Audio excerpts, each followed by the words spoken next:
नमस्कार, मैं चंदन कुमार शिक्षा और संस्कार यूट्यूब चैनल पर आप सभी का स्वागत करता हूं, अभिनंदन करता हूं। जी हाँ दोस्तों, जैसा कि हम लोग यूजीसी नेट जेआरएफ पाठ्यक्रम के आधार पर हिंदी निबंध पढ़ चुके हैं, जिसमें से 11 निबंध हम लोगों का पूरा हो चुका है, कंप्लीट हो चुका है। आज की इस वीडियो में हम लोग यूनिट 7 के अंतर्गत हिंदी कहानी शुरुआत कर रहे हैं, जो कि पहला कहानी है चंद्रदेव से मेरी बातें। चंद्रदेव से मेरी बातें, जिनके लेखिका राजेंद्र बाला घोष यानी बंग महिला के नाम से भी जाना जाता है, इन्हें राजेंद्र बाला घोष हैं इनकी लेखिका। और देखेंगे आप कि ये जो कहानी है वास्तव में एक व्यंग्यात्मक है, लेकिन पत्रात्मक शैली में लिखी हुई कहानी है ना। तो ये व्यंग्यात्मक किस पर व्यंग्य किया गया है, तो लॉर्ड कर्जन पर व्यंग्य है, और लॉर्ड कर्जन पर व्यंग्य करते हुए लिखा गया है। अगर इसके प्रकाशन की बात किया जाए, चंद्रदेव से मेरी बातें, तो इसके प्रकाशन की अगर बात किया जाए तो 1904 ईस्वी है ना। सरस्वती पत्रिका में प्रकाशित हुई थी। यह कहानी चंद्रदेव को लिखे गए पत्र के रूप में लिखी गई है, जिसमें तत्कालीन गुलाम भारत की व्यवस्था और परिवेश पर व्यंग्य है और पत्रात्मक शैली में है, व्यंग्यात्मक है, लॉर्ड कर्जन पर व्यंग्य करते हुए लिखा गया है। तो चलिए ये पूरी कहानी को जानते हैं अच्छे से विस्तार पूर्वक।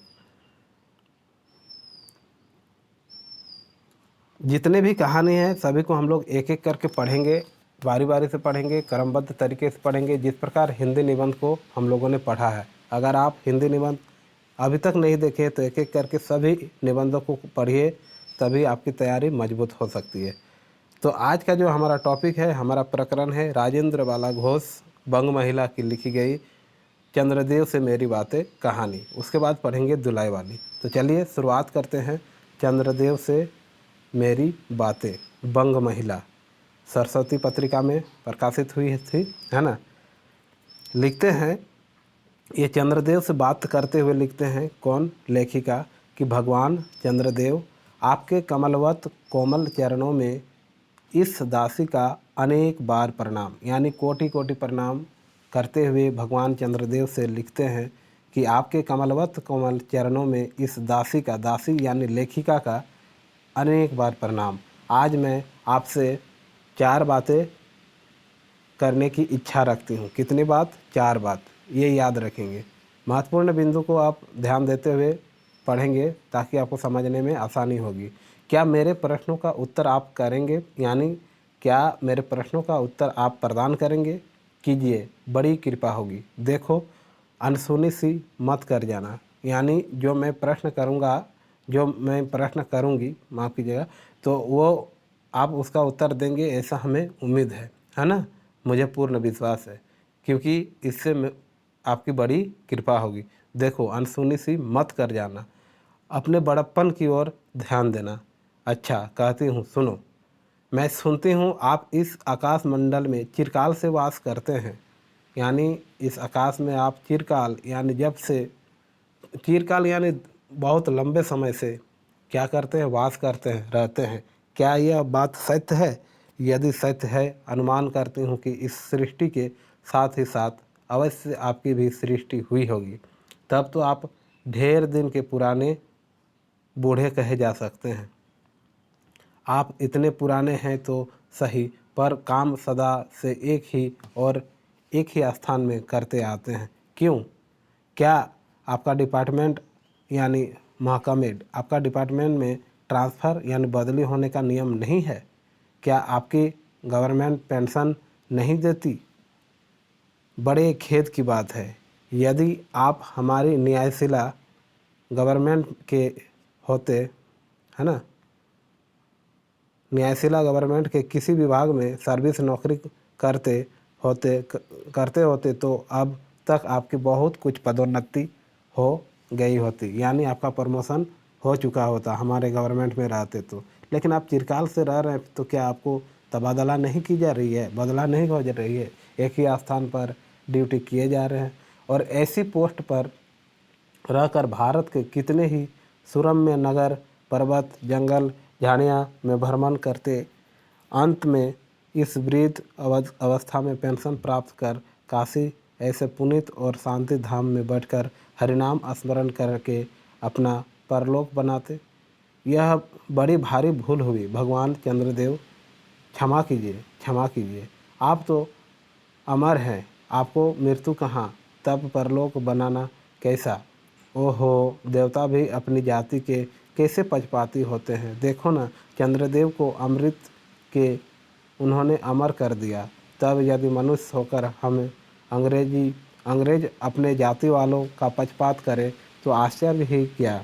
अच्छा, यदि आपको अंग्रेज जाति की सेवा करना स्वीकार हो तो एक एप्लीकेशन यानी निवेदन पत्र हमारे आधुनिक भारत प्रभु लॉर्ड कर्जन कजैन के पास भेज देवें। आशा है कि आपको आदरपूर्वक अवश्य आह्वान करेंगे, है ना, क्योंकि आप अधम भारतवासियों के भांति कृष्णांग तो है ही ना, जो आपको अच्छी नौकरी देने में उनकी गौरांग जाति कुपित हो उठेगी। और फिर आप तो एक सुयोग्य, कार्यदक्ष, परिश्रमी, बहुदर्शी, कार्यकुशल और सरल स्वभाव महात्मा है। मैं विश्वास करती हूँ कि जब लॉर्ड कर्जन हमारे भारत अस्थायी भाग्य विधाता बनकर आवेंगे तब आपको किसी कमीशन का मेंबर नहीं तो किसी मिशन में भर्ती करके वे अवश्य ही भेज देंगे, क्योंकि उनको कमीशन और मिशन दोनों ही अत्यंत प्रिय है। आपके चंद्रलोक में जो रीति और नीति सृष्टि के आदिकाल में प्रचलित थे वे ही सब अब भी हैं, पर यहाँ तो इतना परिवर्तन हो गया है कि भूत और वर्तमान में आकाश पाताल का सा अंतर हो गया है। मैं अनुमान करती हूँ कि आपके नेत्रों की ज्योति भी कुछ अवश्य ही मंद पड़ गई होगी, क्योंकि आधुनिक भारत संतान लड़कपन से ही चश्मा धारण करने लगी हैं। इस कारण आप हमारे दीनहीन छीन प्रभ भारत को उतनी दूर से भली भांति न देख सकते होंगे। अतएव आपसे सादर कहती हूँ कि एक बार कृपा कर भारत को देख तो जाइए। यद्यपि उस बात को जानती हूँ कि आपको इतना अवकाश कहाँ पर 8वें दिन नहीं तो महीने में एक दिन अर्थात अमावस्या को तो आपको हॉलीडे यानी छुट्टी अवश्य ही रहती होगी, है ना। यानी बात कर रही है लेखिका कि आप कम से कम हमारे धरती में एक बार आइए और धरती में जाकर देखिए कि वहाँ की स्थिति क्या है, किस प्रकार वहाँ की शासन व्यवस्था है, लोग किस प्रकार से वहाँ ड्यूटी कर रहे हैं। और अगर आपकी छुट्टी हो तभी आप हमारे यहाँ देखने के लिए आइए। आप व्यंग्य करते हुए कहती हैं कि आप उस दिन चाहे तो भारत भ्रमण कर जा सकते हैं। इस भ्रमण में आपको कितने ही नूतन दृश्य देखने को मिलेंगे, जिसे सहसा देखकर आपकी बुद्धि जरूर चकरा जाएगी। यदि आपसे सारे हिंदुस्तान का भ्रमण शीघ्रता के कारण न हो सके तो केवल राजधानी कलकत्ता को देख लेना तो अवश्य उचित है। वहाँ के कल कारखानों को देखकर आपको यह अवश्य ही कहना पड़ेगा कि यहाँ के कारीगर तो विश्वकर्मा के भी लड़क दादा निकले।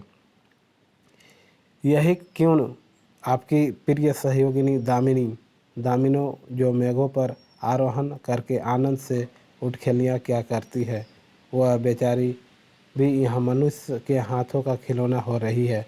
भगवान निशानाथ जिस समय आप अपनी निर्मल चंद्रिका को बटोर मेघमाला अथवा पर्वतों की ओट से सिंधु के गोद में जा सकते हैं, उस समय यही नीरद वासनी विश्वमोहिनी सौदामिनी अपनी उज्ज्वल मूर्ति से आलोक प्रदान कर रात को दिन बना देती है।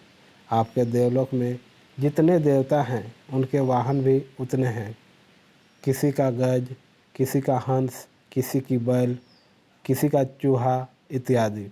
पर यहाँ तो सारा बोझ आपकी चपला और अग्निदेव के माथे पर मढ़ा गया है। चपला यानी बिजली को कहा गया है। क्या ब्राह्मण, क्या क्षत्रिय, क्या वैश्य, क्या शूद्र, क्या चांडाल, सभी के रथों उन्होंने इलेक्ट्रिसिटी यानी बिजली को ला पटका है।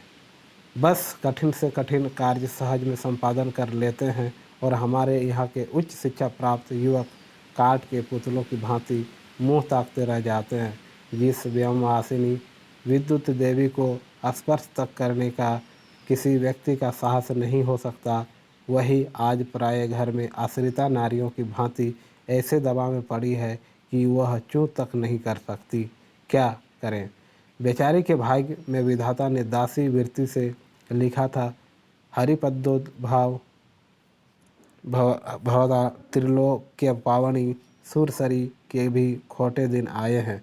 वह भी अब स्थान स्थान में बंधनग्रस्त हो रही हैं। उसके वक्षस्थल पर जहाँ तहाँ मोटे बृहदाकार खंभ गाड़ दिए गए हैं। कलकत्ता आदि को देखकर आपके देवराज सुरेंद्र भी कहेंगे कि हमारी अमरावती तो इसके आगे नीरी फीकी सी जान पड़ती है। वहाँ ईडन गार्डन तो परिजात परिशोभित नंदन कानन को भी मात दे रहा है। वहाँ के विश्वविद्यालय के विश्वश्रेष्ठ पंडितों की विश्वव्याधिनी विद्या को देखकर वीणा पानी सरस्वती देवी भी कहने लग जाएंगी कि निसंदेह इन विद्या दिग्गजों की विद्या चमत्कारिणी है।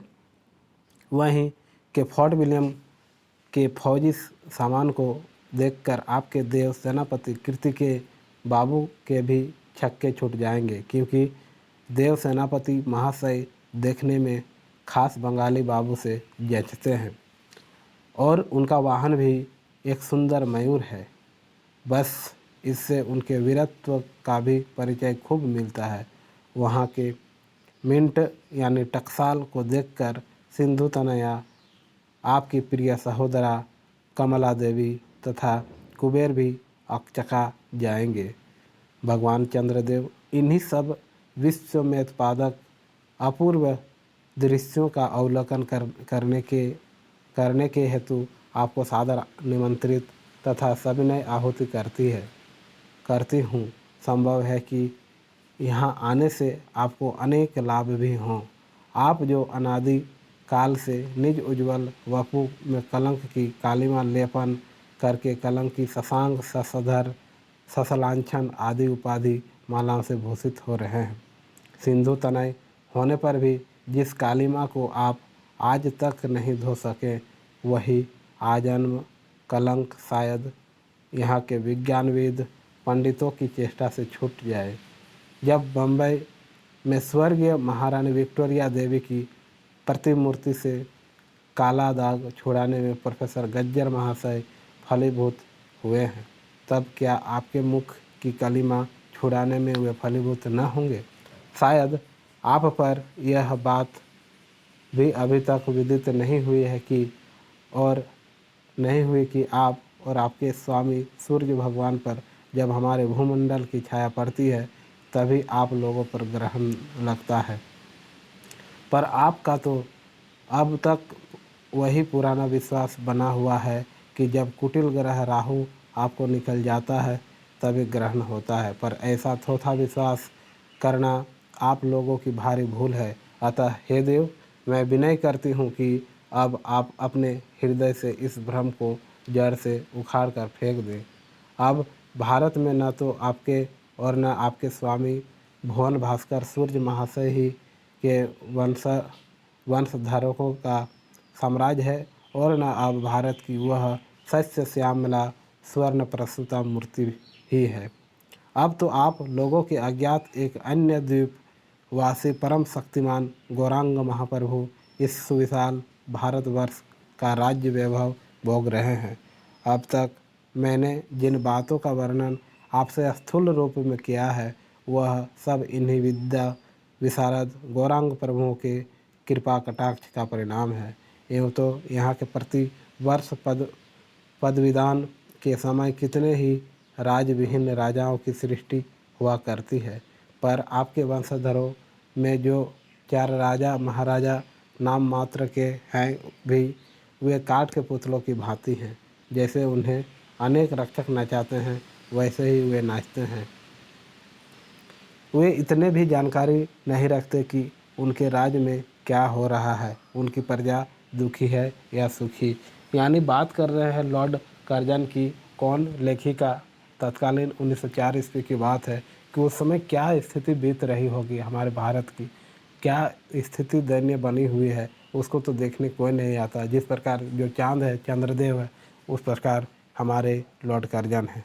यद्यपि इसी को लेके कही गई ये कहानी है, यदि आप कभी भारत भ्रमण करने को आए तो अपने फैमिली डॉक्टर धन्वंतरी महाशय को और देवताओं के चीफ जस्टिस चित्रगुप्त जी को साथ अवश्य लेते आएँ।